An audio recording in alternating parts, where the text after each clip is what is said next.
ఢిల్లీ పర్యటన ముగించుకున్న టీడీపీ అధినేత చంద్రబాబు నాయుడు గన్నవరం అంతర్జాతీయ విమానాశ్రయానికి చేరుకున్నారు. ఆయనకు ఘన స్వాగతం పలికారు పామర్రు తెలుగుదేశం ఎమ్మెల్యే వర్ల కుమార్ రాజా తదితరులు.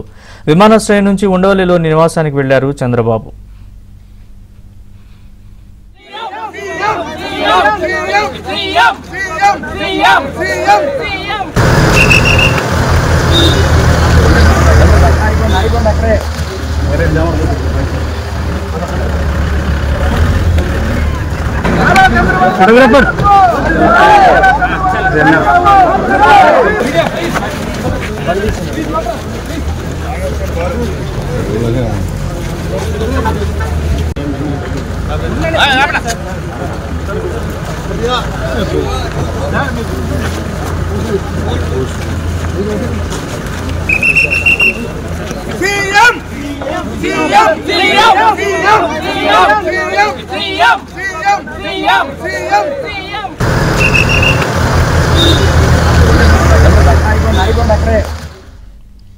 ఢిల్లీ పర్యటన ముగించుకున్న టీడీపీ అధినేత చంద్రబాబు నాయుడు గన్నవరం అంతర్జాతీయ విమానాశ్రయానికి చేరుకున్నారు. ఆయనకు ఘన స్వాగతం పలికారు పామర్రు తెలుగుదేశం ఎమ్మెల్యే వర్ల కుమార్ రాజా తదితరులు.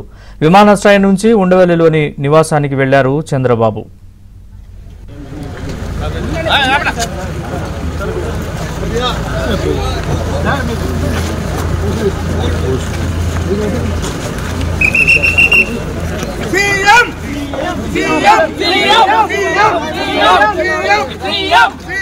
CM